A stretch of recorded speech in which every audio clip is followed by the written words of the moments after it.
So we can start talking about muscles first by looking at the different types of muscle tissue that we have.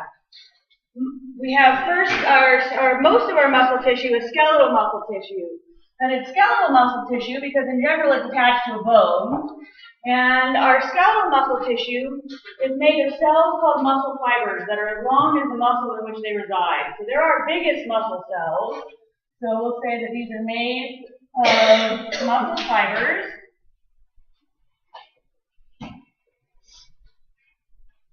Other things about skeletal muscle is that this is the only muscle that we have voluntary control over.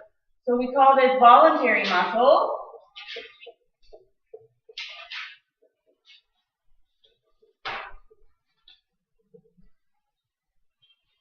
Some other key words that we say about skeletal muscle is that it is what we call striated. We'll talk about what causes these striations in a little bit, but these are banding patterns that you can observe under a microscope.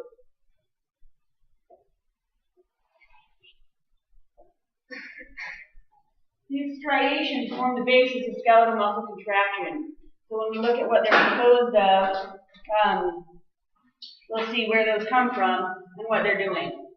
So skeletal muscle tissue is made of muscle fibers, it's voluntary, and it's striated. It attaches to bones and pulls on them so that we can move. Our next type of muscle tissue is cardiac muscle tissue. And this is found in the heart, and most of the walls of the heart are composed of cardiac muscle tissue. And the cells are, some books call them myocardiocytes. I think that's what your book calls them. Some books call them cardiomyocytes. Myo refers to muscle. Cardio refers to the heart. So these are our cardiac muscle cells.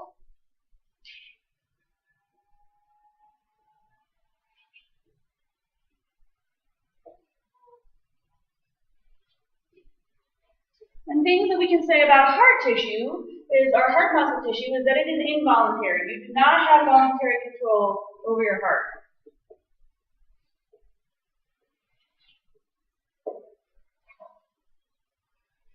Cardiac muscle tissue has the same basic unit that causes contraction as skeletal muscle, so it is also striated.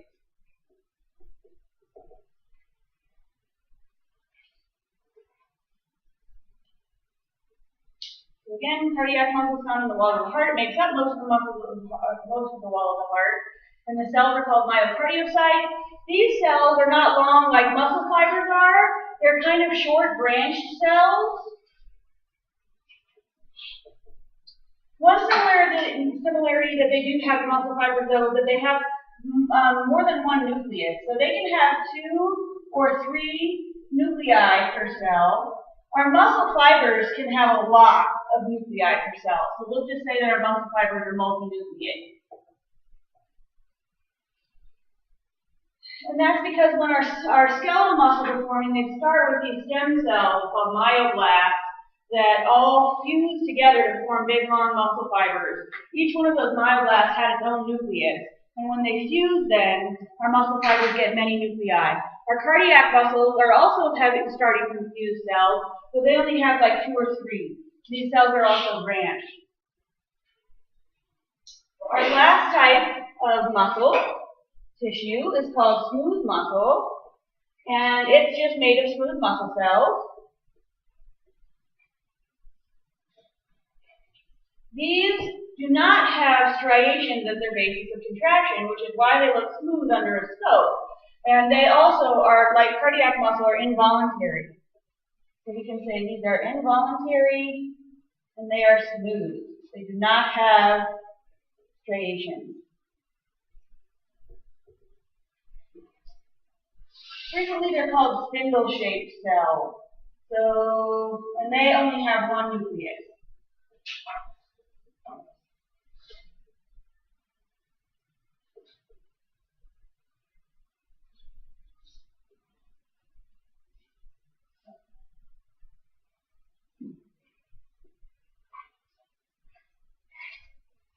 So if we look at our different tissue types, skeletal muscle, again, is going to be attached to bones.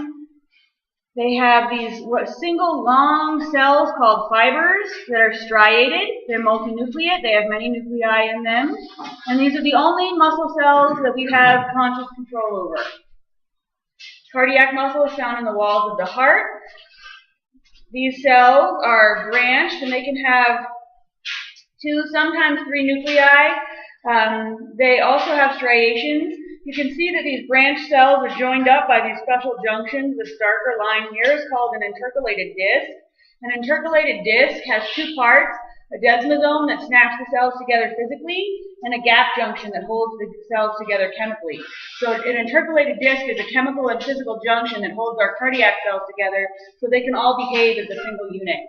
And then our smooth muscle is found in the walls of our hollow organs, and the basis of contraction is not a sarcomere, so they're not striated. They look smooth under the scope, and they are just these small cells with single nuclei. Any questions on muscle tissues? Okay, then next we'll look at our characteristics of muscle tissue. First, we can say that muscle tissue displays what we call excitability. And this is the ability to sense a stimulus and respond to it. The stimulus is going to be nervous tissue stimulation, so they are excitable because they can receive and respond to nervous stimulation.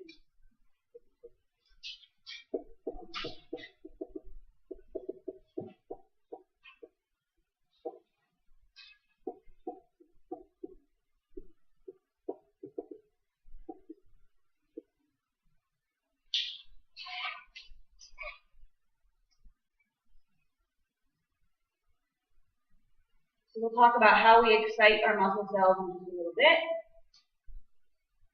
The next characteristic of our skeletal muscle tissue or our muscle tissues, is that it is what we call contractile. It displays contractility, which is the ability to shorten and generate force.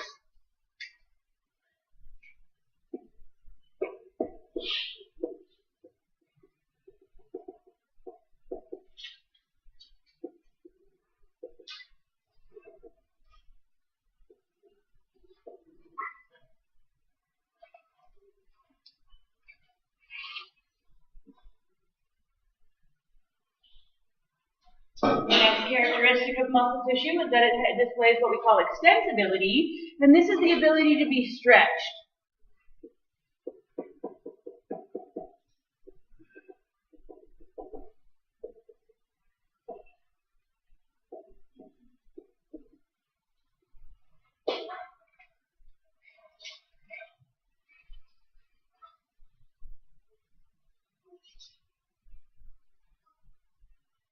The last general characteristic of muscle tissue is that it displays what we call elasticity, which is the ability to bounce back or recoil.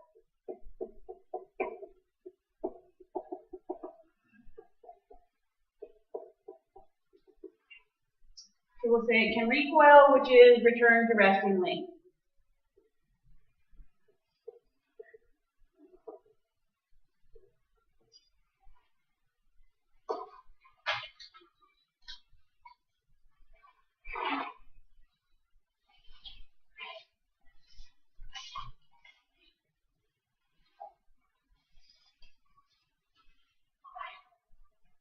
Okay, excitability is the ability to receive and respond to stimulation. Contractility is the ability to shorten and generate tension. Extensibility is the ability to lengthen or stretch. And elasticity is the ability to bounce back to your resting length. Okay, what about our muscle function? So the first function that's probably most obvious is that it helps to produce movement. It pulls on our bones to create levers that we can use to move. So our first function is probably the most obvious, and it produces movement.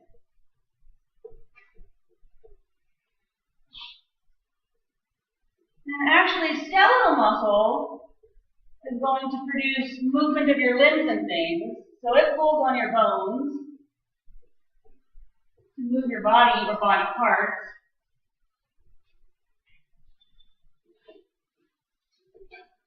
Cardiac muscle contracts and moves blood.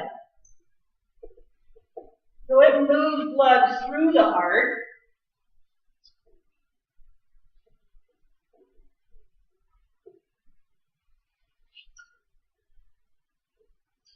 And smooth muscle contracts and moves stuff through your hollow organ.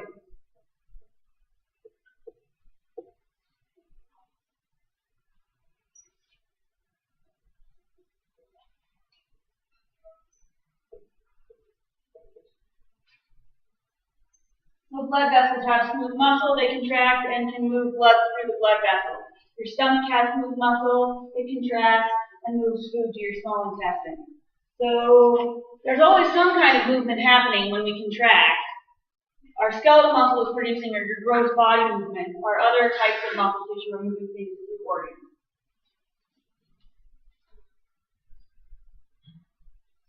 The next important function of skeletal muscle is that it actually helps you maintain posture. So as you're sitting here in class, you have some level of muscle contraction happening throughout all your muscles that are holding you upright and keeping you alert and keeping you in the same position. We call that muscle tone, so which is a slight state of continual contraction. So we'll say slight state of skeletal muscle contraction gives you posture and body position, helps you maintain your position.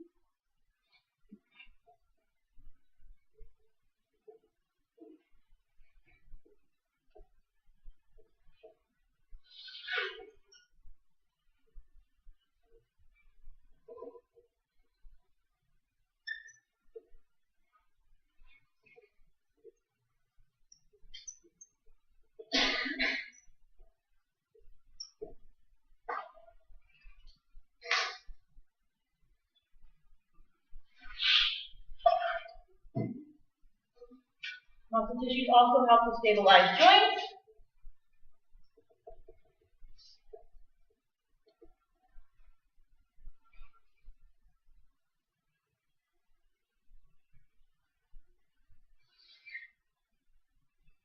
And the last important feature or function is that they produce body heat. Or I should say, body heat. It is giving us our body temperature. So they help to maintain our body temperature. So cellular respiration gives off heat as a byproduct. Your muscles are highly metabolically active cells. And if you think about it, if we always have some state of slight muscle contraction, then our muscles must be always going through aerobic respiration and burning glucose and giving off heat as a byproduct. That is an important function. We have to keep our body temperature right around 98.6 degrees so that we have proper functioning of our enzymes. If we get too hot or too cold, we start denaturing proteins and mess with enzyme function, which slows down chemical reactions. So body temperature is an important thing to maintain, and your skeletal muscles help you do that because they're giving off heat as a byproduct of cellular respiration. All right, any questions on characteristics or functions? Okay then, we're going to get into our anatomy.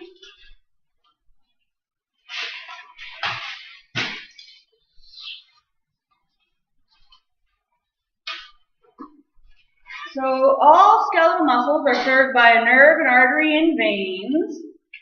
So, okay, all skeletal muscles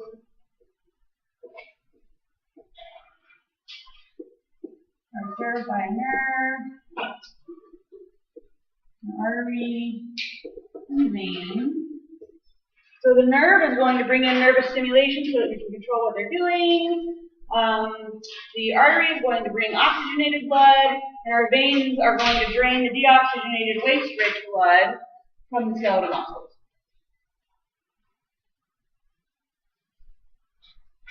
The next thing to be aware of is that there are several connective tissue sheaths that we can see in a muscle. These are kind of easier to understand if you look in at a muscle. So If we look here, this is showing us a whole skeletal muscle. I'm going to go ahead and start at our lowest level here, the muscle fiber. An individual muscle cell is a muscle fiber. And our muscle fibers are going to be able to respond to nervous stimulation. So they've got these voltage-gated channels that are going to be able to be excited. So they have to be electrically insulated from one another so that we can exert differing levels of control over our muscles and generate different levels of force. So individual muscle fibers are surrounded in areolar connective tissue called endomysium. So for our connective tissue sheath, our deepest connective tissue sheath is the endomysium.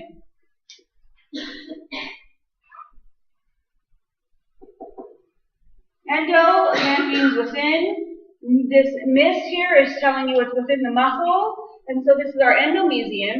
And what it is areolar connective tissue that electrically insulates one muscle fiber from the next.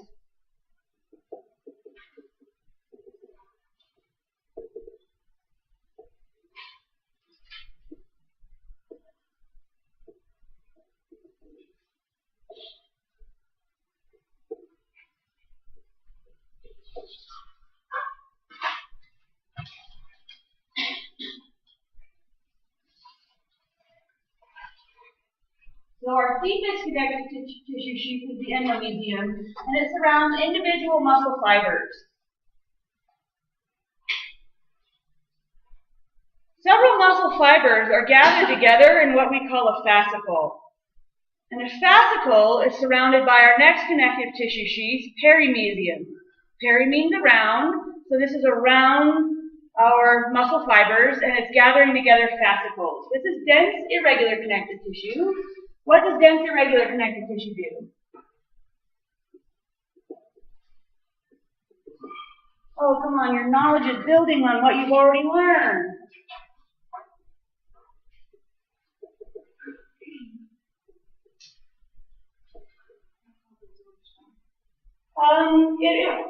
It resists stretch in many directions.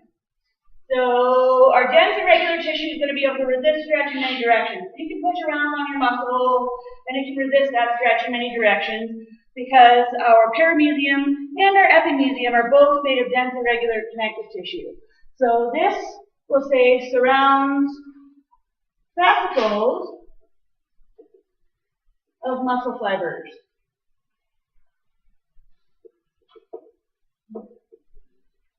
I'm going to continue asking you about tissues all for next semester because tissues make up organs, and if you can see what tissues are in an organ, it can tell you something about the function of the organ. So you may have thought you could forget tissues, but everything you learn in 201 builds on everything you've learned before, and everything you learn in 202 builds on what you learned in 201. So don't forget what your tissues do. So an individual skeletal muscle has several fascicles of muscle fibers, and then so all of those fascicles are surrounded by our biggest layer of connective tissue, our epimysium. Epi means upon.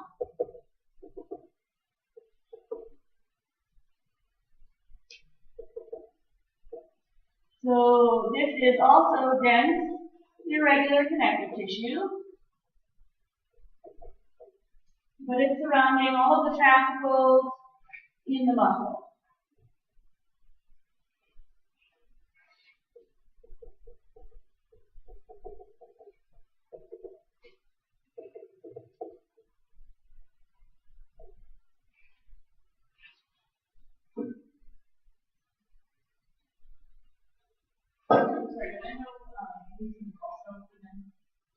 No, endomysium is areolar. That's right. Yep. And this book doesn't show it, or this figure doesn't show it, but between our epimysium and our tendon, this dense irregular connective tissue is going to thicken and become what's called deep fascia, and then the deep fascia leads into a tendon, which is dense regular connective tissue. So it the tendon it arises from all of these other layers of connective tissue. It's connected to them, so that when you contract your muscle, it's directly attached to that tendon. So we should remember that our tendons are dense, regular connective tissue, which resists stretch in one direction, and they attach muscle to bone. All right, any questions on our connective tissue sheath?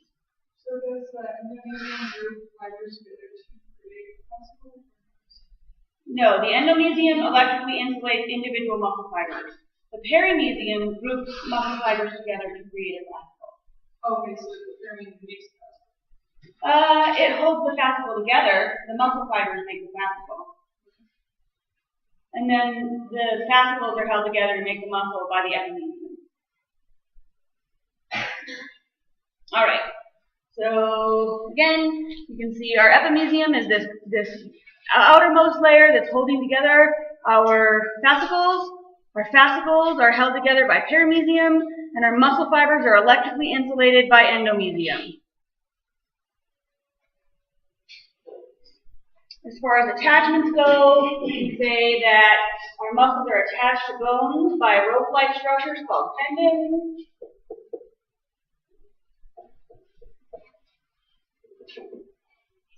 So these rope-like structures of dense, regular connective tissue that hold our muscles to our bones.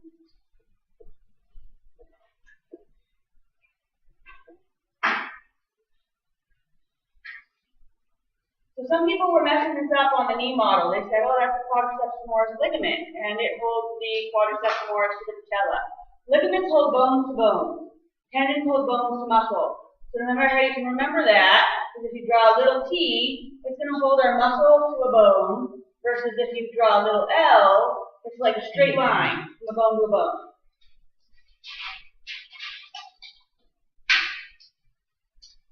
We also have aponeuroses, which are sheet-like bands of dense, regular connective tissue.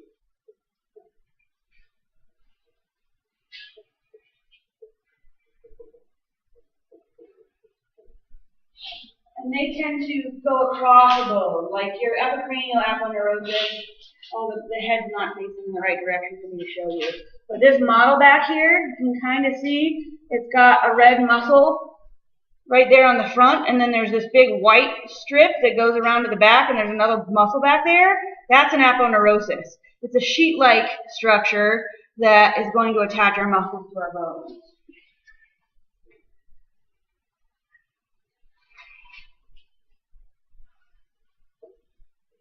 Muscles can also be attached to skin, but we're not really going to concern ourselves with that.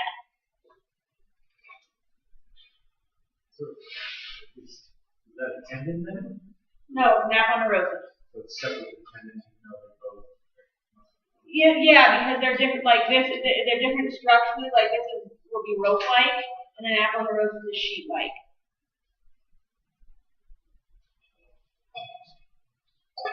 All right. Any questions? Now we're going to get into the hard part.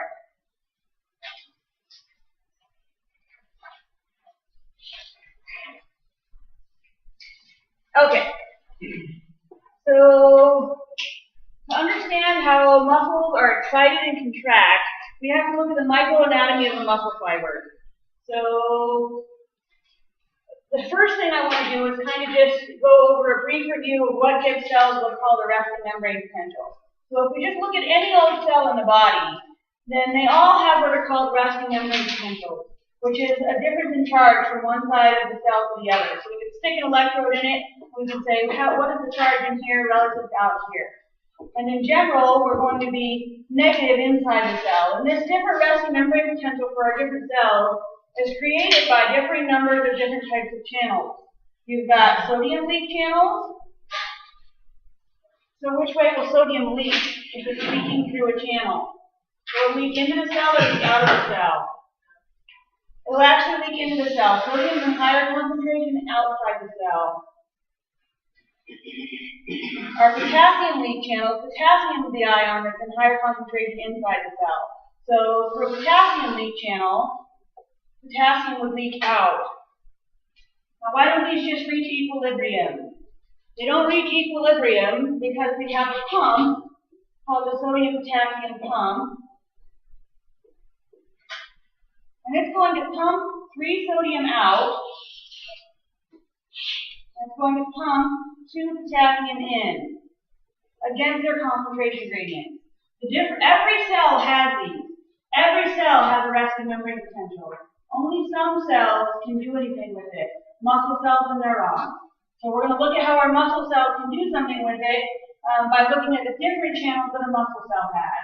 So the differing number of these channels is what sets different resting membrane potentials for different cells. So our muscle fiber is the cell that we're going to be talking about now, and it's got different parts that we need to be aware of. The sarcolemma is its plasma membrane.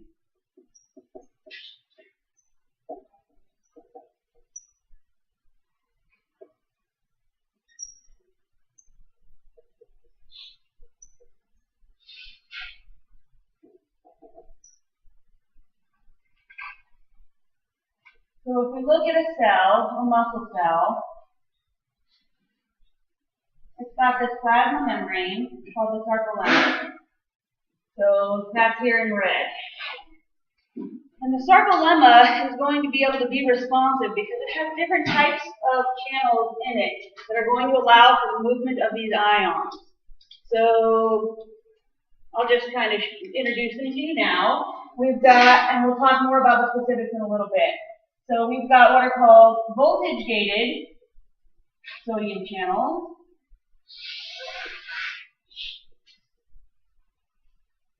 This means that the key to open them up is a specific voltage.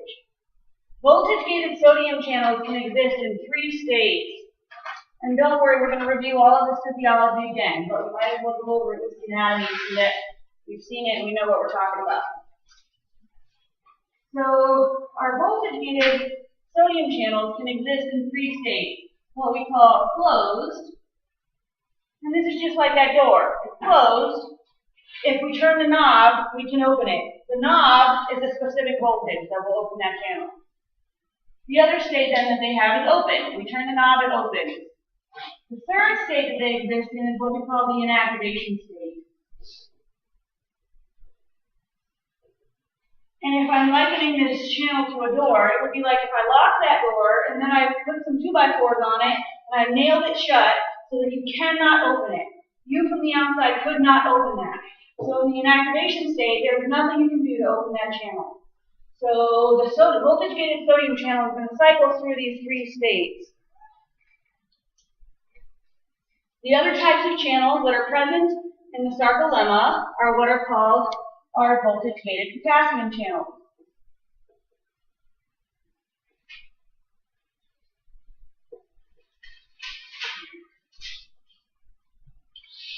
They also are going to open at a specific voltage. They're not quite so finicky as our voltage-gated sodium channels, but they also are going to open at a specific voltage.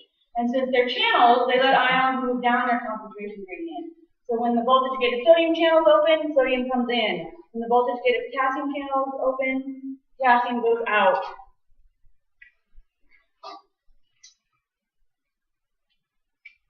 So we'll leave that there for now with our sarcolemma. Our sarcolemma is the plasma membrane, and it has these different types of channels that are going to be important for helping with our responsivity of our skeletal muscle. The other part of the microanatomy that we need to be aware of is that our skeletal muscle fiber is full of cytoplasm, like all cells have cytoplasm. In the muscle, it's called sarcoplasm.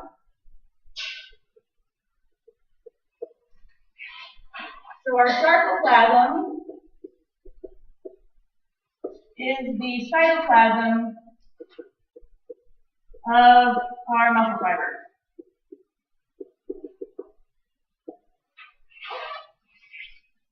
So it's holding all of our organelles for our muscle fibers. What are the organelles that we care about? You've got modified organelles in the skeletal muscle that are going to allow it to contract. So there are our first modified organelle is what's called a Myofibril. And this is a cylindrical structure that is, so it kind of looks, it's as long as the muscle fiber is, and it contains what are called myofilaments that are going to be what are moving past each other to cause contraction. So we'll say a myofibril is a cylindrical structure that's made of thick and thin filaments.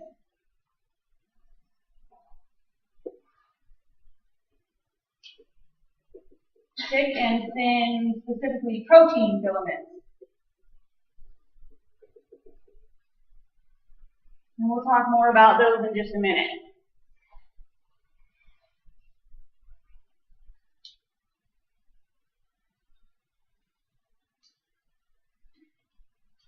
Our second modified organelle is what's called Sarcoplasmic Reticulum. It's a specialized endoplasmic reticulum. And its job is to hold high levels of calcium inside the cell.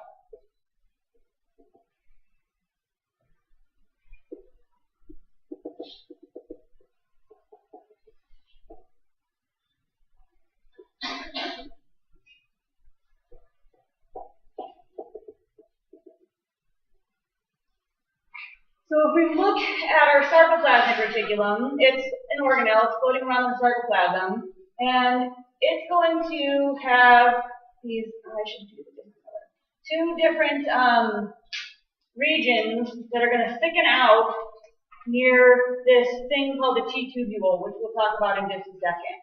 So this could be our sarcoplasmic reticulum. And right here, it's got this thickened region called the terminal cisterna. So I'll draw another one over here. So we'll say that it has a thickened region called the terminal cisterna.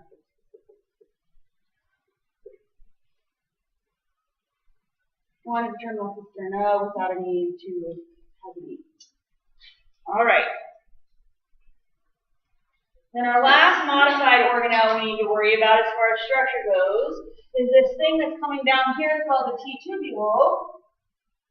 And what a T-tubule is it's a portion of the sarcoplasm that is coming down into the cell and wrapping around every one of our myofibrils. So our T-tubule is Sarcolemma that penetrates the fiber and surrounds our myofibrils.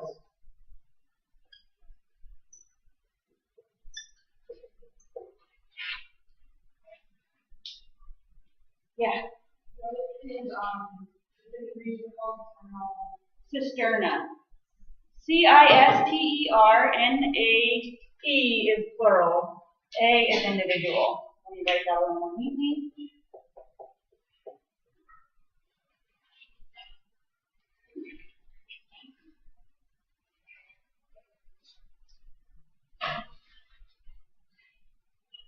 Okay, so again, as far as our microanatomy goes, we've got this sarcolemma, that is the plasma membrane that has these different types of voltage-gated channels. This is going to help us get contraction. We'll talk about this in a little bit. Our sarcoplasm is the cytoplasm that all of this other stuff is floating around in. The other stuff are myofibrils, which I didn't draw on here. We'll look at them in a second. I'll draw those out in greater detail in just a minute. And then we've got sarcoplasmic reticulum, which is this modified endoplasmic reticulum that holds large stores of intracellular calcium. So that's the ion that's going to have an effect in this system. And calcium, like sodium, is higher outside the cell than in. As soon as it enters the cell, it's going to start signaling of some sort. So if we want, and in the case of muscles, it's going to start contraction when calcium is floating around freely in the sarcoplasm. So we don't want it floating around freely in the sarcoplasm. We're going to store it in this sarcoplasmic reticulum. So that as soon as we have excitation, we can let it out into the sarcoplasm, and it can help to stimulate our muscle contraction. But we'll look at that in a minute. So our sliding filament model, this is the model that we have for muscle contraction. We can't observe muscle contraction happening in a live person, but we can see the effects of contraction in a relaxed muscle and then look at what's happened in a contracted muscle. We can't observe that in a live person. You just can't actually watch the mechanism happening. So we call it a model or we call it a theory because we can see before and after. We know what it's made of. We just can't watch it happening. So this is showing us, again, our a little cross-section or longitudinal section of a muscle fiber. And what you can see is it's got the sarcolemma, that's the plasma membrane. Inside it, it's got these myofibrils that we're going to talk about. And these myofibrils are striated. So this is the basis of contraction is here in these striations. And we're going to look at this in just a minute in more detail. But our dark bands are what we call A bands. Our light bands are these I bands. And we'll draw them out in just a second. So our myofibril are these individual little cylindrical organelles inside our muscle fibers, and they're made of what are called thick and thin protein filaments. Our sliding filament theory of contraction says that these thick and thin filaments are going to slide past each other to cause muscle contraction. So let's look at the features of a myofibril then. A myofibril again has striations. Our striations are these banding patterns of our dark and light bands that we see. So say striations are these alternating dark and light bands.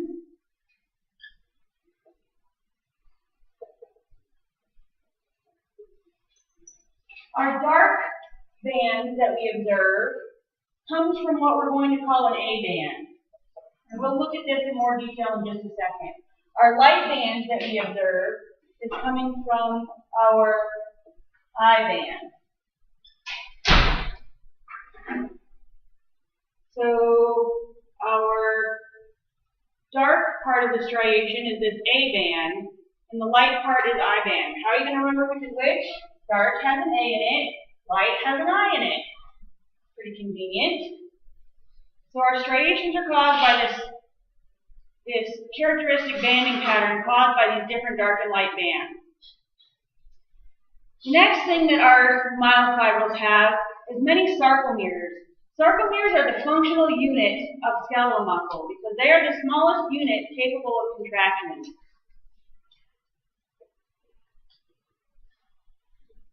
So this is the smallest unit capable of contraction.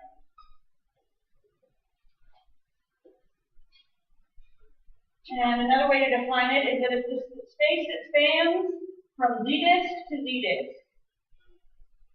And we're going to talk about what all of these bands and discs are in just a second.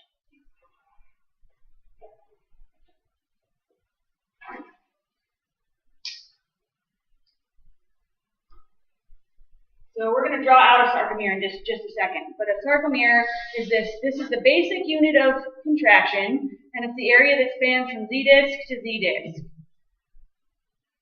Our myofilaments that we find in it, so they're myo because they're muscle, and they're filaments because they're these filamentous proteins, are what we call actin filaments and myosin filaments. So these are protein filaments. Or these are the strands of protein that make up the sarcomere.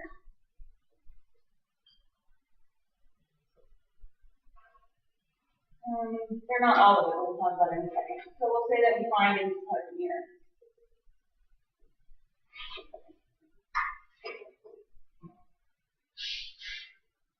We've got two types, actin filaments, which we're going to call thin.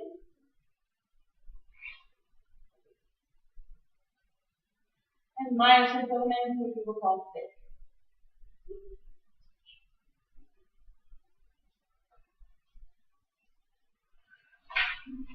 You want to erase all this stuff.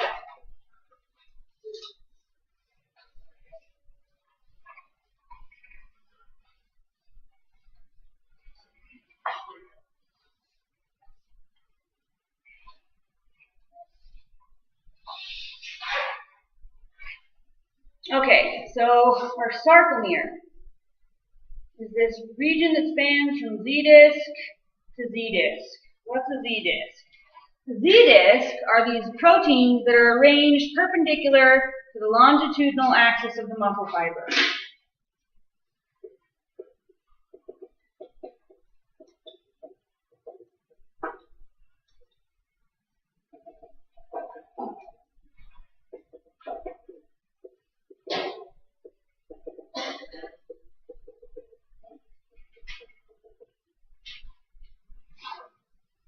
So let's draw it. I'm going to draw a sarcomere now. Each of these little guys is a Z-disc.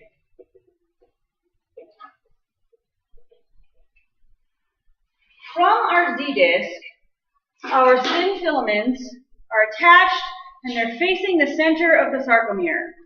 So we can say that our thin filaments are attached and they face the center of the sarcomere.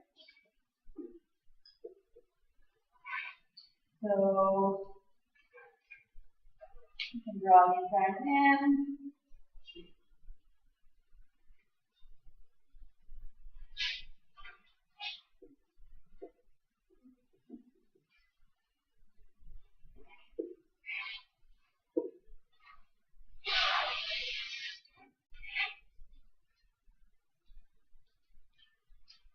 Okay, the center of our sarcomere is this thing called an M line. And the M line are proteins that run perpendicular to the longitudinal axis of the fiber.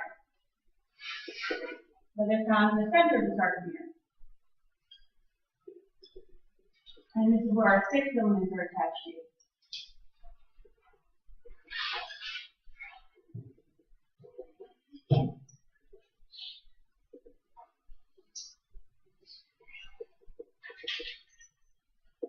And they're pointing out towards the Z-disc. So we'll say our 6 filaments are attached.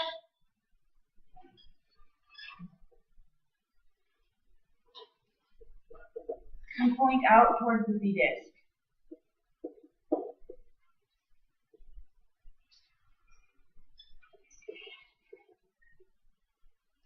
So there's 6, and then we'll point out towards the Z-disc.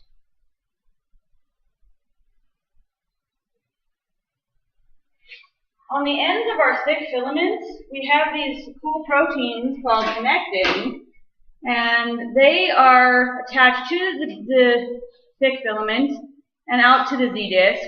And what happens when we slide past each other and contract is we squash those up like a spring, so that there's a lot of potential energy in there. And when we relax, the muscle will bounce back without requiring any energy. So the other part of a 6 filament is this little protein here called connectin.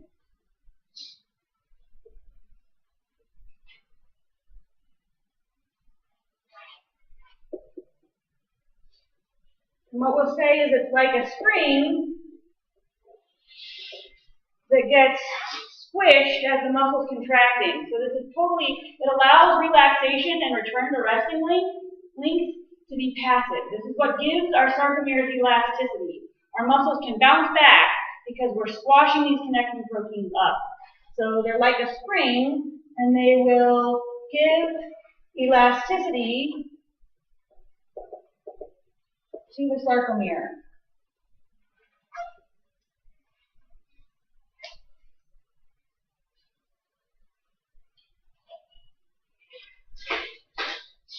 So now when we've drawn this sarcomere out, we can see these different bands that it was talking about.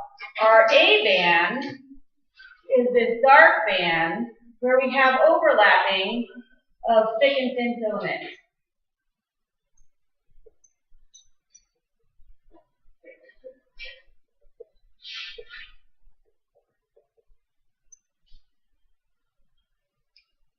In the middle of the A band, we have a region that is free of actin. This is called the H zone.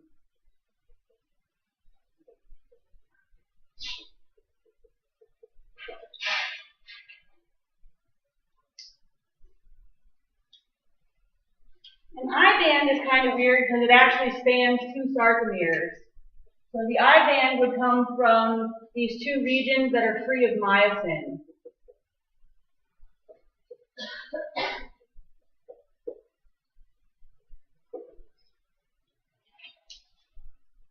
Why do we care about all of this stuff? Because when a muscle contracts, or when we look at the difference between a relaxed and a contracted muscle, we're going to see changes in the sarcomere. The H zone is going to disappear, your I band is going to get very short, your A band is going to just kind of elongate because we're going to have more overlap of our thick and thin filaments. Any questions on the structures?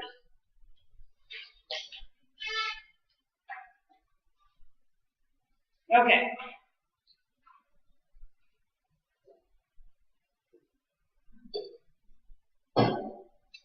In our sliding filament theory of muscle contraction, what is happening is our thin filaments are sliding past our thick filaments. Neither filament is changing size. They're just sliding past each other. And when this happens, it's going to allow contraction to occur. So if we look at the properties of our thick and thin filaments that allow this to happen, our thick filaments are made of this protein called myosin.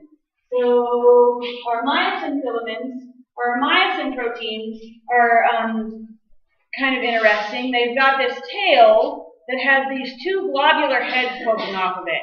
I've heard some people liken a myosin protein to a double-headed golf club. And you get many of these myosin proteins wrapped around each other, and that's what makes up a thick filament. So for our thick filaments, we can say that these are composed of the myosin proteins. And the myosin proteins are special because they have an actin binding site on those globular heads. They also have an ATP binding site, but what's going to do the pulling is the myosin grabbing the actin and pulling it. So the myosin proteins have an actin binding site.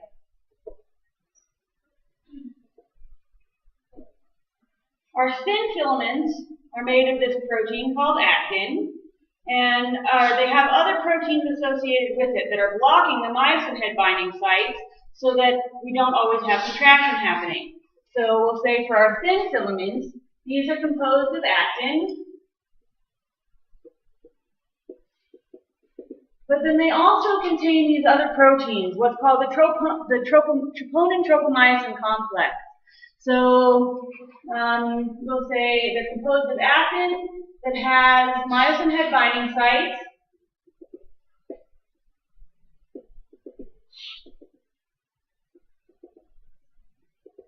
and contain the Troponin Tropomyosin Complex.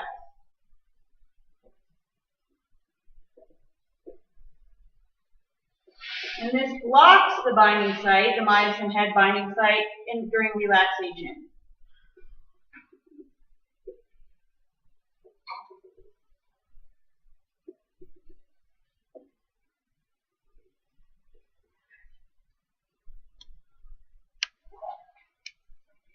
So we're going to look at the specifics of muscle contraction in a little bit. This is just all of the anatomy. You've got to understand the parts so that you can understand what's happening, what they're doing.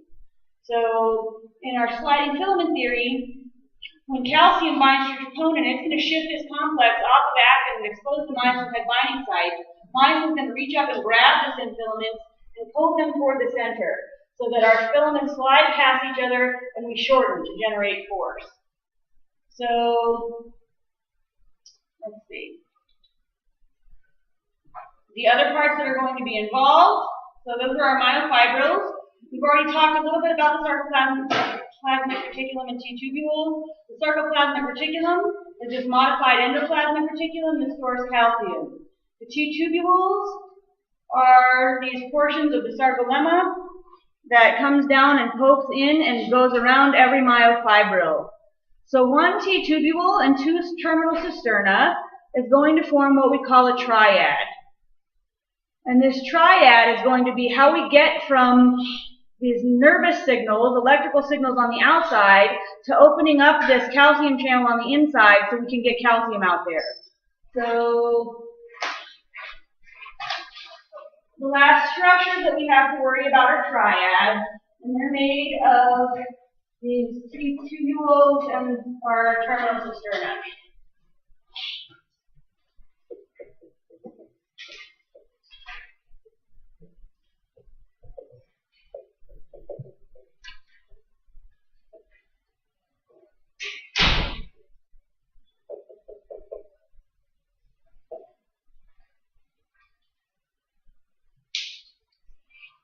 So what's going to happen is we're going to stimulate this muscle fiber, and we're going to start having this thing called an action potential, these electrical changes that are going to come down that T-tubule, and the voltage changes are going to open calcium channels in our femoral cisterna. Calcium is going to flood the sarcoplasm, and then we'll have contraction. We'll talk about the details in just a minute of physiology. I'm actually going to give you a break before we do. The last thing that I want to say before your break is show you the basis for our sliding filament theory of muscle contraction and just talk about it a little bit. So if we look at a fully relaxed sarcomere, you can see we've got these long A bands, we've got these I bands where we've got no myosin, this little H zone in the middle where we have no actin, our 6 filaments are facing out towards our Z discs, and we can see all of these things. In a contracted muscle, our A bands come closer together. Now we can see from here, in this view of a relaxed muscle, you can't even see the other A band from the other sarcomere. When we contract, we are going to pull our filaments past each other so that our Z discs are getting closer together. It's bringing our A bands closer together. Our H zone is disappearing. There's no part now that's free of actin in the middle. And our I band is getting shorter. It's getting much shorter. The only thing that's causing there to be no myosin there is those connective proteins that are going to be able to bounce back. So in our sliding filament theory, what we say is that our filaments slide past each other, but don't change in length at all. So the filaments are staying the same length. They're just sliding past each other. They're coming closer together. So let's say our filaments slide past each other as our thick filaments pull thin filaments toward the center of the sarcomere.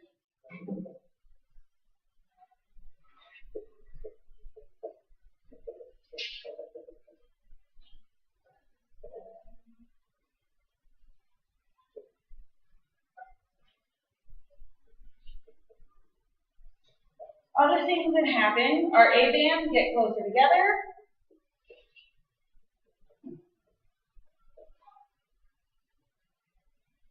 Our H zones disappear.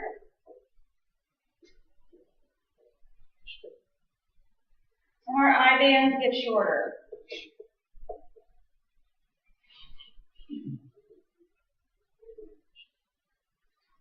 So we can observe all of these changes, and this is what, and we know that the muscle is made of all of these proteins, so we kind of put the two together and come up with this theory that this is how we're contracting. We're sliding these filaments past each other. So we're pulling the Z discs toward the M line, shortening the sarcomere, generating force. Sorry. I'm only going to get bigger and block away even more.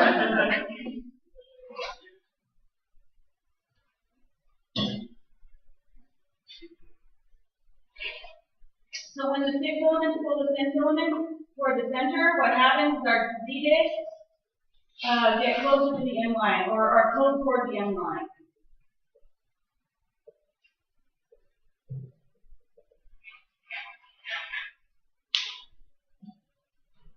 Are these all the ones you listen here for Triad? No, this is all happening in our sliding filament. I was done with Triad. So this is our sliding filament theory. Believe it or not, this is the hard part about what we're going to talk about today. So everything before was all anatomy. This is the physiology. This is the first time, really, I think, in the body that you can see just how all of the structures give rise to the function. I mean, I know that it seems like a lot, but if you can kind of try and visualize it in your head, wrap your head around it, it's really a cool process. And every one of these little structures that we just drew up and talked about is going to have a function in muscle contraction. So muscle fiber contraction is going to happen kind of in 3 phases. What we call excitation. And this happens at a spot in the muscle called the neuromuscular junction.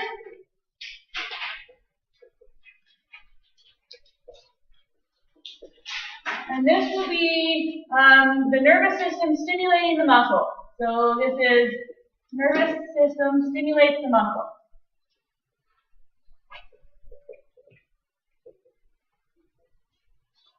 Or I'll say it stimulates the fiber. The second step is what we're going to call excitation, contraction, coupling. This is how we go from a nervous stimulation to getting out that calcium so that contraction can happen.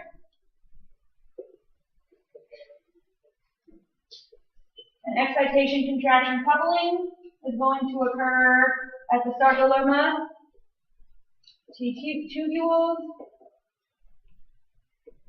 So our sarcolemma and T tubules are going to conduct this action potential down so that we can ultimately open up our voltage-gated calcium channels in the terminal cisterna of our sarcoplasmic reticulum. So this is occurring down our sarcolemma and T tubules to open channels in our SR, which is our sarcoplasmic reticulum.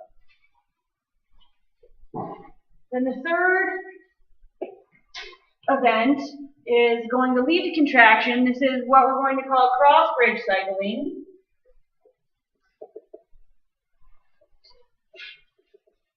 And this occurs at our myofilaments, or let's say in our myofibrils.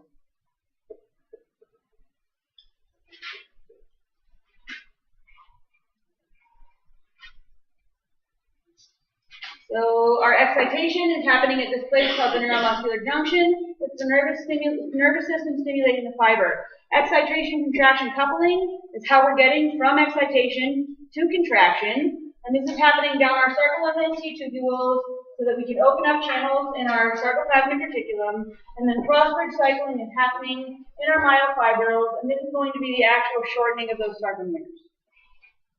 And we're going to look at each one of these in greater detail.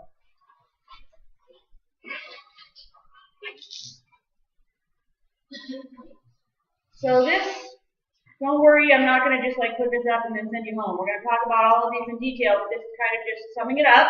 So in our first phase, our motor neuron is going to stimulate our muscle fiber. When this happens, this thing called, it's happening because this action potential is the signal coming from our nervous system. It's arriving here at our neuromuscular junction. It's going to stimulate the release of a neurotransmitter that is going to cross and bind to the receptors on our sarcolemma. This is going to change our sarcolemma permeability. Sodium is going to flow into the cell. We'll have a net influx of positive charge. This is going to cause what we call depolarization. This depolarization is going to ignite an action potential in the sarcolemma. So I'll write down more abbreviations for all of those different potentials in just a second. This action potential then travels down our sarcolemma and is conducted down our T tubules.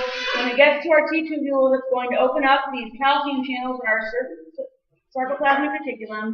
Now calcium can bind to troponin, move the tropomyosin complex, and myosin head binding sites are exposed on actin. Our myosin will begin grabbing onto that actin and will start crossbridge cycling, which is going to allow contraction to begin. So, some more definitions for you.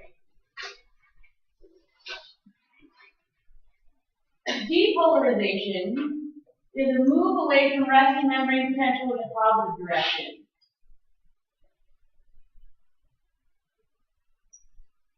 I'm going to abbreviate resting membrane potential as RMP.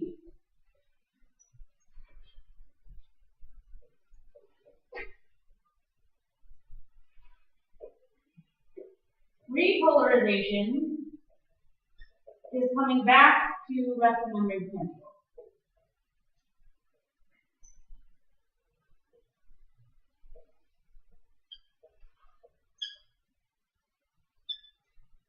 An action potential is a wave of depolarization followed by repolarization. So for now, we need to be aware of depolarization, which is moving away from our resting membrane potential in the positive direction. Repolarization, coming back to our resting membrane potential. And then an action potential is a wave of depolarization followed by repolarization. Yeah?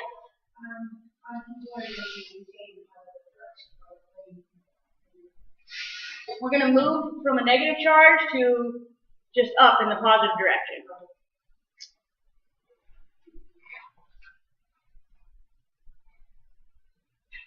All right, so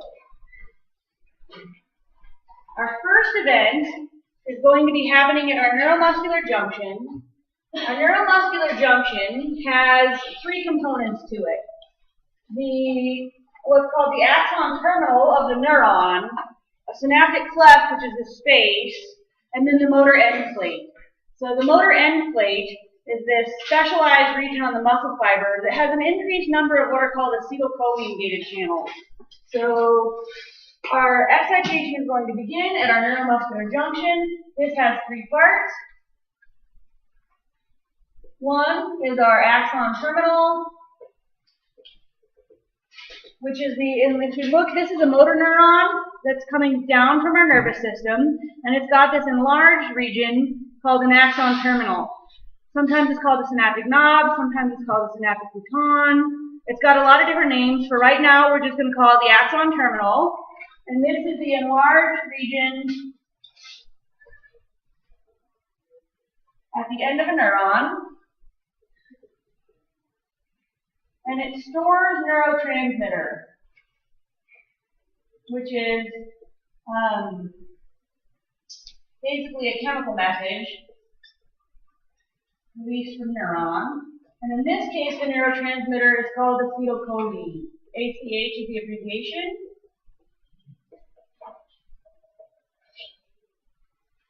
So that's the first part of our neuromuscular junction, the axon terminal, and it's got these synaptic vesicles that are storing acetylcholine. I'm not going to make you worry about what's happening with calcium and stuff here. We'll worry about that when we get to the nervous system. We've got enough to worry about without worrying about that too. So our axon terminal is this enlarged region of the motor neuron, and it's going to store our neurotransmitter acetylcholine.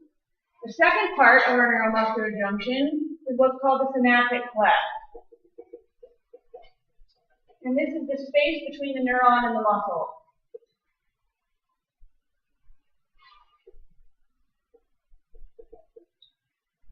Full of interstitial fluid. There's no empty spaces in the body. Our third part of the neuromuscular junction is what's called the motor end plate.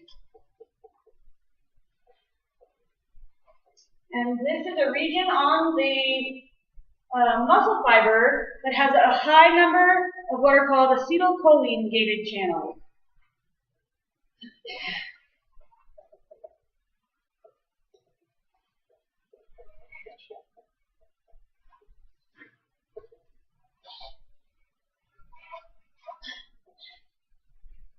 So the key to open these channels is acetylcholine. So what's going to happen in excitation is that we'll have an action potential that's coming down our motor neuron. You have voluntarily decided, let's say, to flex your biceps. So we're going to send an action potential down our motor neuron, and that's going to ultimately cause the release of acetylcholine. I'm not going to make you worry about the specific steps in the neuron. We'll talk about that when we get to neurons. So for our first step of excitation, we can say that an action potential from motor neuron causes the release of acetylcholine into our synaptic cleft.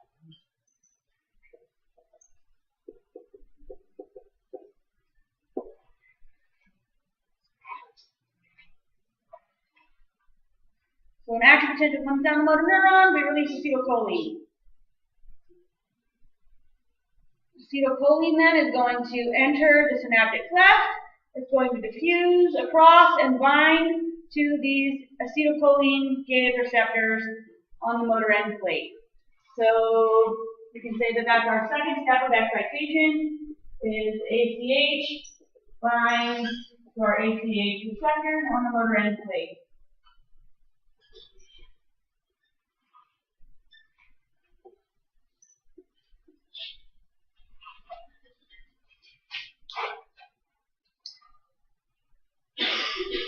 These receptors are cation channels. Cations have a positive charge, so what's going to happen is some sodium is going to come in, some potassium is going to go out, but we have a net influx of sodium, so there's a net buildup of positive charge.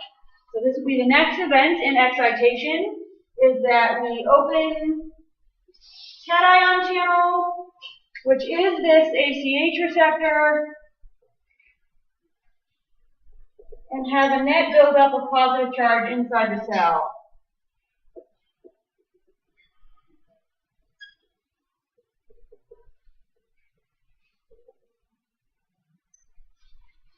This net buildup of positive charge is what we're going to call the end plate potential.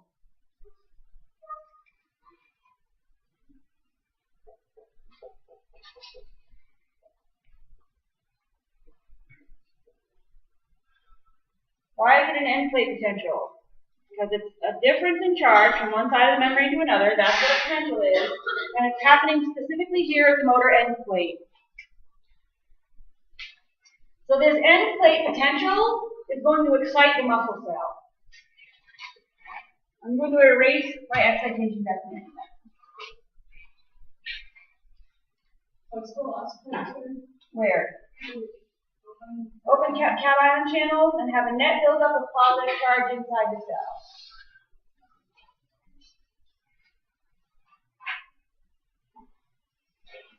That net buildup of positive charge is the end plate potential. So if we look again at our muscle fiber, we've got our motor neuron coming down here. At the motor end plate, it's got a whole bunch of ACH-gated channels. When acetylcholine, over there, they're not in the neuron, they're in the muscle. So when acetylcholine comes across and binds, sodium is going to move in, potassium is going to move out, we have a net influx of positive charge. So the only spot on the muscle fiber that has these acetylcholine-gated channels is the motor end plate. Down the whole rest of the cell, we've got our voltage-gated potassium channels and our voltage-gated sodium channels.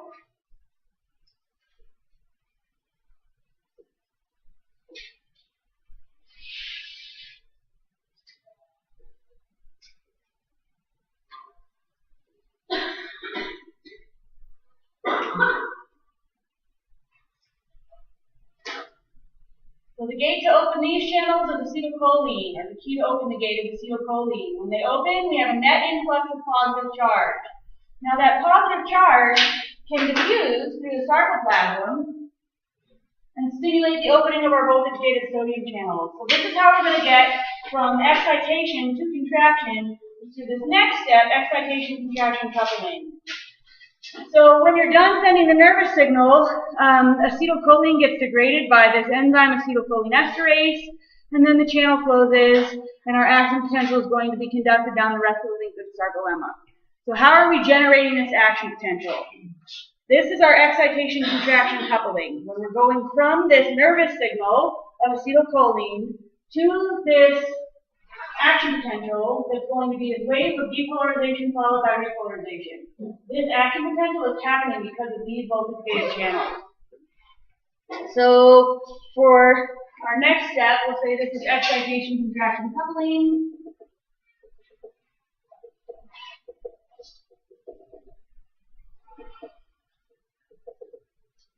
And for our first step of excitation-contraction coupling, it's like the last step here. Our end plate potential, which I'll abbreviate EPP, is going to depolarize. It's going to be this positive charge that's going to come down and depolarize the cell, so it will stimulate the opening of our voltage-gated sodium channels. So our end plate potential, we'll say, stimulates opening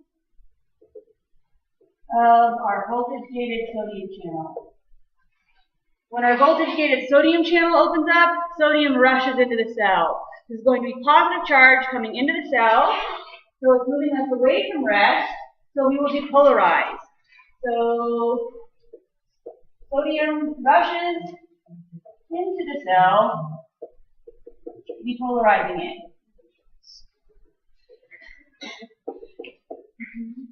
Well, if we look at the values for our different potentials in this cell, our resting membrane potential of our muscle fiber here is sitting at negative 90 millivolts. The threshold potential to open this voltage-gated sodium channel is negative 55 millivolts. So as long as we get enough positive charge in here to hit negative 55, this channel will open. When this channel opens, sodium is going to rush into the cell. So we'll say our voltage-gated sodium channel opens at a threshold of negative 55 millivolts.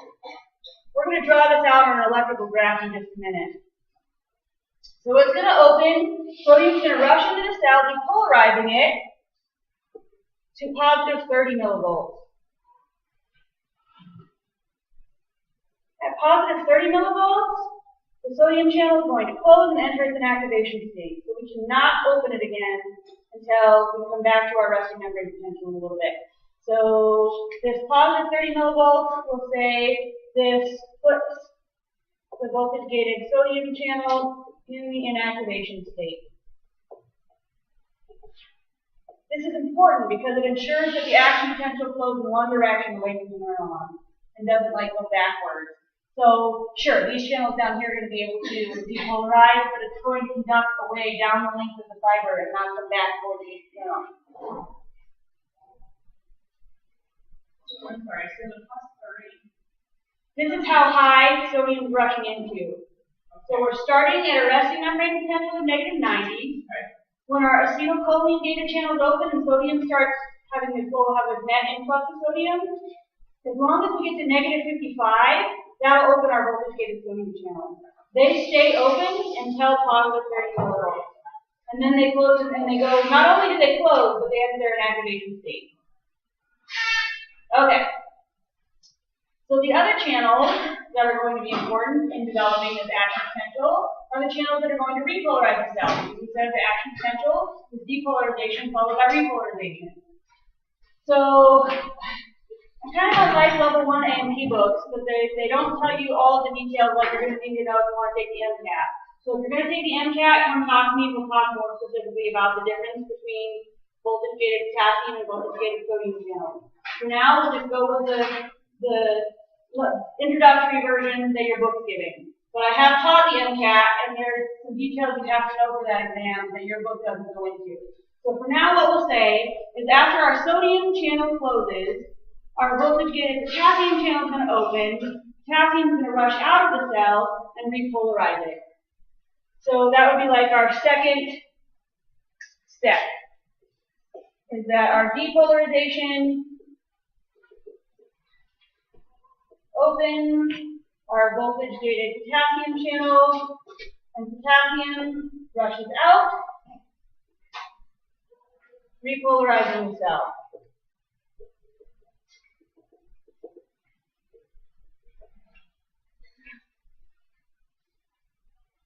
So potassium is going to rush out and bring us back down to our resting membrane potential.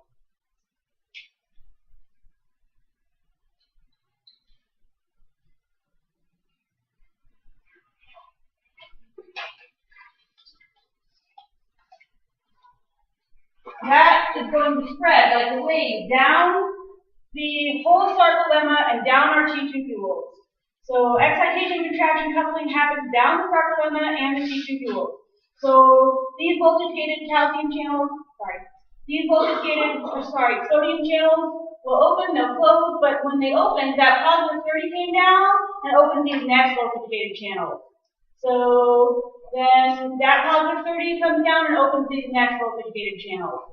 These ones open up right behind them so that we repolarize. So the action potential is a wave of depolarization followed by repolarization that spreads down the length of the sarcolemma and down our T-tubules.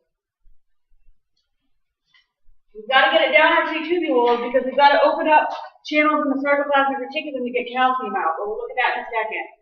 So if we look at this on a graph, then we can say that if we're sitting here and our resting membrane potential is negative 90 millivolts,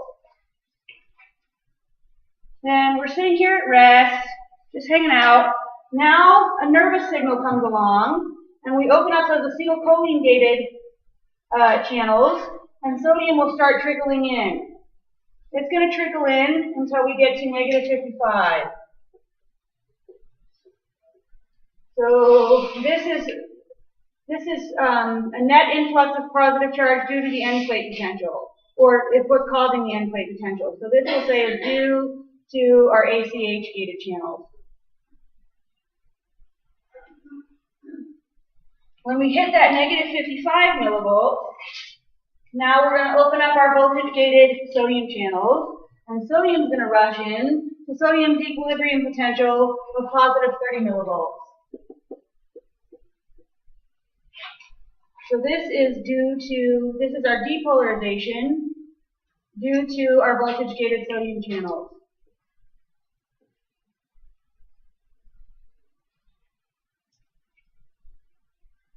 When we hit our positive 30 millivolts, our voltage-gated potassium channels are going to open, and potassium is going to rush back out of the cell, repolarizing us, bringing us back down to resting membrane potential.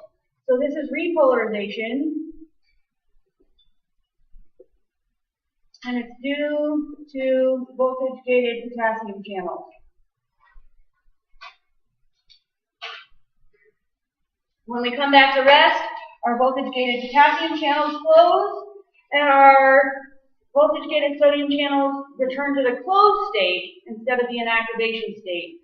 So the whole time that we're from here to here, our sodium channels are inactive. And what that's going to mean is we can't stimulate that muscle fiber again until the action potential has been conducted down it. So it's creating what we call a refractory period, so that you can't stimulate the muscle cell again while we're still sending an action potential. It keeps the action potential moving in one direction. Any questions on the generation of an action potential? So is that like how cramps happen? Is that like you don't have enough potassium to go back into your muscle cells so that they're still in the inactive phase? It's actually usually that you don't have enough ATP, and we'll see how that happens in just a second. ATP is required for the muscle fibers to let go, and so if you get stuck in a cramp and you're contracted, maybe you've been doing aerobic respiration, and so you run out of ATP. You've got to get some more blood flow to the area so the ATP can come and the myosin fibers can let go. Okay. Good question. Other question. All right. So this action potential is going to spread like a wave of depolarization followed by repolarization. It's going to spread down the sarcolemma and down the T-tubules. So our action potential, we'll say, as our excitation contraction coupling, is going to be conducted down the sarcolemma and T-tubules.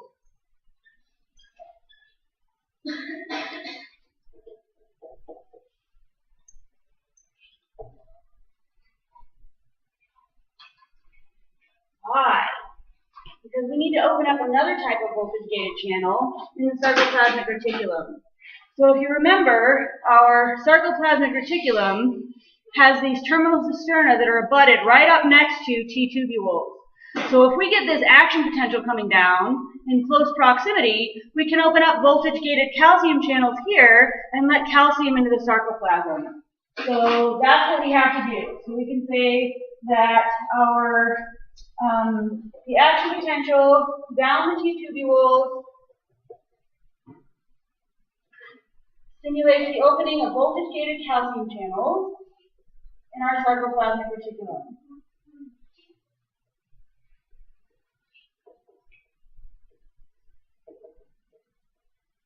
And now calcium is going to flood the sarcoplasm.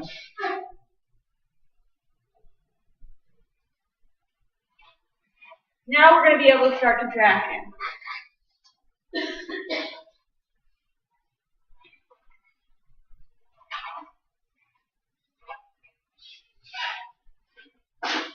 All right, so this is how we've coupled this nervous stimulation to contraction. We've spread this action potential down the sarcolemma, down our T-tubules, and once it hits that action potential in our T-tubules, it can open up these voltage-gated calcium channels in our sarcoplasmic reticulum. Calcium is going to be the ion that's going to unlock the system for contracting. So now we're going to enter the last step of contraction, which is called Crossbridge Cycling.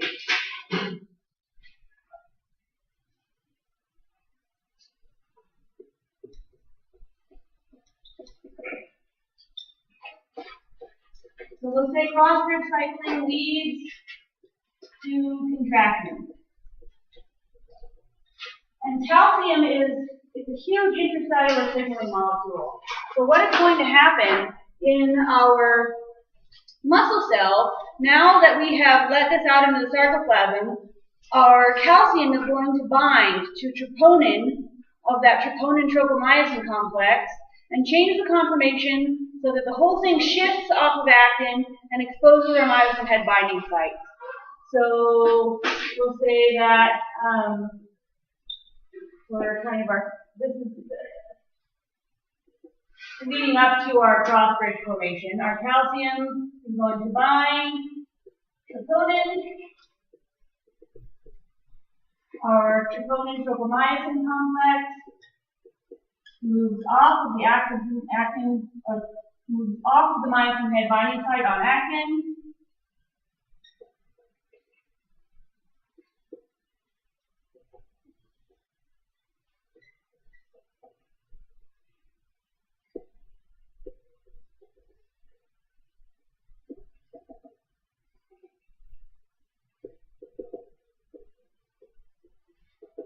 Now we're going to be able to begin crossbridge cycling. Can I erase excitation, contraction, coupling?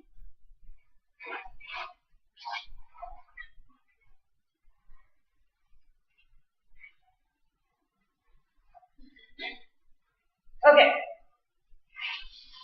So it's called crossbridge cycling because as soon as we expose that myosin head binding site on actin, myosin is going to reach up and grab it. That's what we call forming the crossbridge. So we'll say that like our first real stage in crossbridge cycling happens when myosin forms a crossbridge by grabbing the myosin head binding site on actin.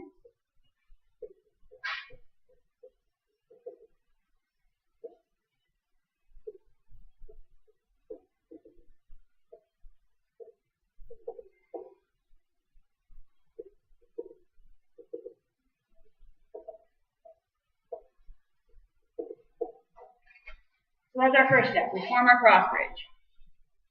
The second step is myosin is going to perform what's called the power stroke. This is kind of a misnomer because this step does not require ATP. To do this is the low energy conformation of actin.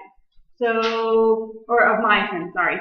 So it's going to reach up and grab our myosin head binding site, and then it's going to move to its low energy conformation. In the power stroke, what that power stroke does is pull the thin filament toward the center of the sarcomere. So the second step, we'll say, myosin performs the power stroke.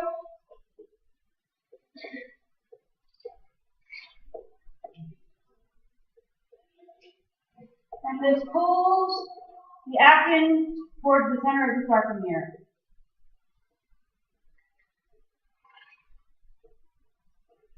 Is this crossbridge or is this intercalated? This is crossbridge cycling. So it's going to be a cycle where we're forming and letting go and reforming, cycling through grabbing and pulling that actin filament closer. So in our first step, our myosin forms the crossbridge. In our second step, it performs the power stroke, which is going to pull the thin filament toward the center of the sarcomere. Now to let go, it has to bind ATP. So this is the step that requires ATP is letting go. So if you don't have ATP, you can't let go. That's what causes a cramp. This is also what causes rigor mortis. When you die, whatever state of contraction your muscles were in, they are stuck that way because you can't get new ATP in there so that they release. A couple days later, when you start disintegrating, sure, your muscles start relaxing, but it's not because of ATP, it's because you're disintegrating. So ATP is what's required to let go. So in our third step, we can say myosin binds ATP and lets go. Or releases our actin.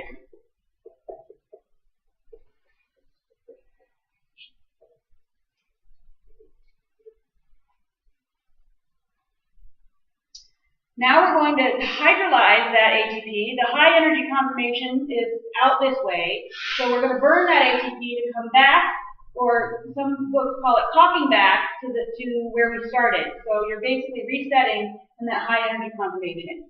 So the last step of crossbridge cycling is that our myosin heads reset.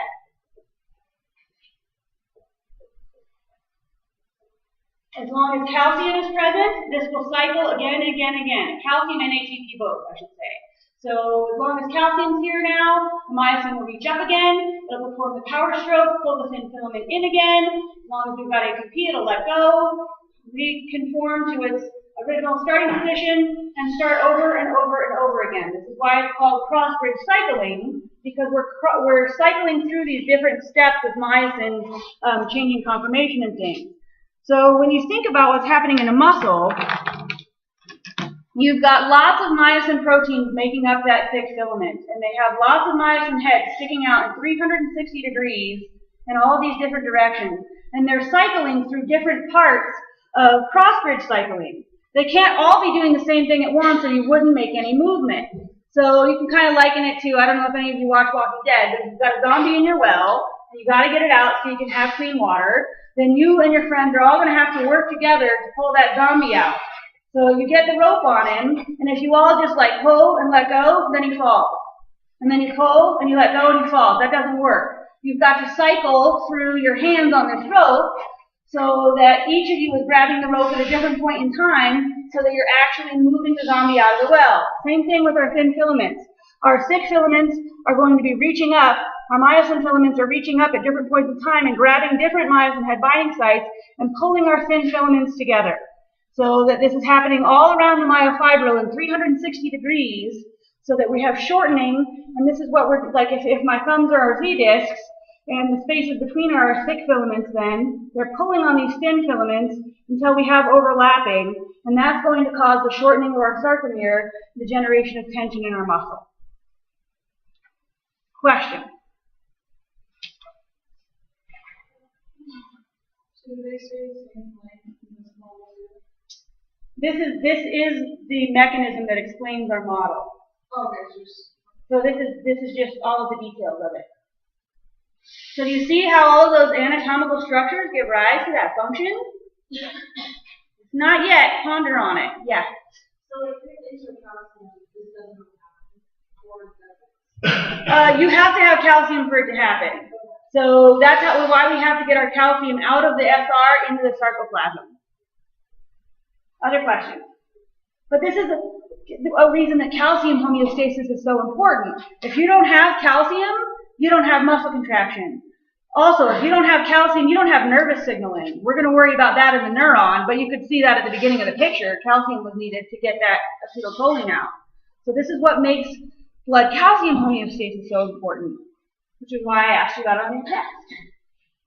All right, question.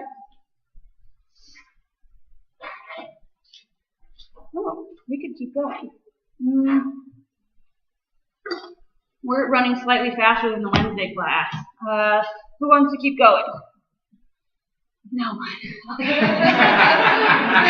on Wednesday, I at least had one person who was like, I do, but we still didn't keep going. That's okay. We can pick up on whole muscle contraction next week. It's a good stopping place. I want you to be able to go home and process this.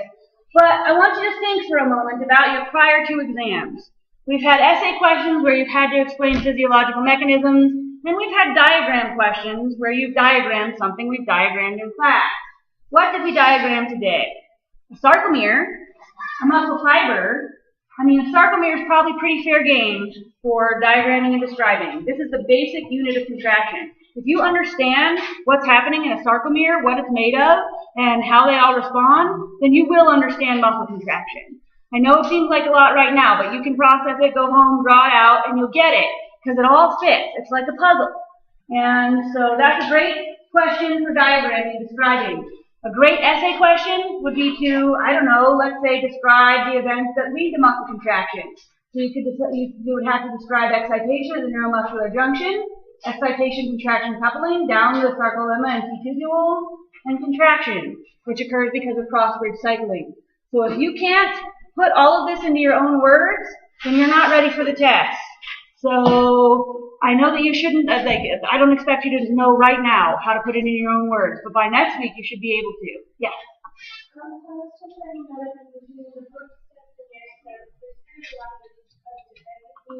What do you mean? I mean, here's pretty much what we did in the contraction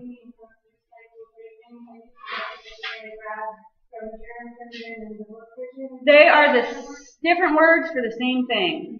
So, I mean, the only thing that this is adding is that it's our energized myosin head that attaches to our actin filament. So, I mean, it's adding maybe some more words, but they're just different ways of saying the same thing. What else do you see that's different?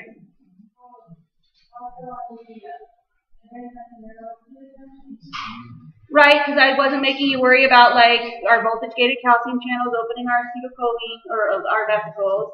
So we'll worry about that when we get to nervous system. What else was different about the events of the neuromuscular junction? So I wasn't going to make you worry about the first 3 steps at all. So I summed those up by saying that our action potential causes the release of acetylcholine. So we see that this is our acetylcholine is released. Yes. Yes. And then your next step would be that acetylcholine diffuses across the synaptic cleft, binds to acetylcholine-gated receptors, and allows for our ions to flow. Yes.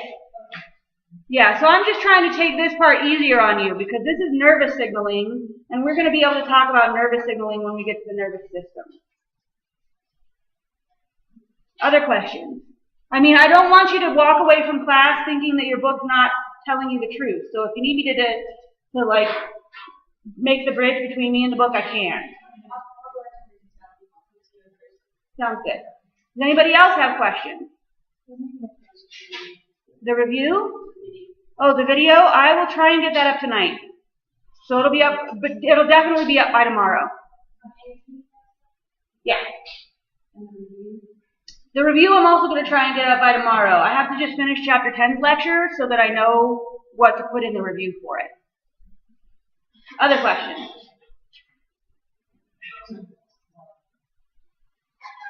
Alright, so go home and teach your significant other about muscle contraction. I'm sure they'll find it really exciting. If you don't have a significant other, teach your dog. They also have muscles.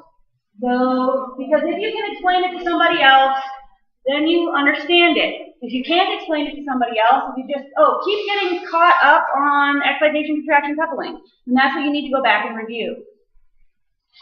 And if you want to meet, then please, please, please make an appointment with me. Yeah. Right here, ACH-gated channels. Yep, so those are our acetylcholine-gated channels. And these are kind of weird because it's allowing sodium and potassium to move. But the overall effect is that we have a net influx of sodium, so that it makes it positive. All right, other questions?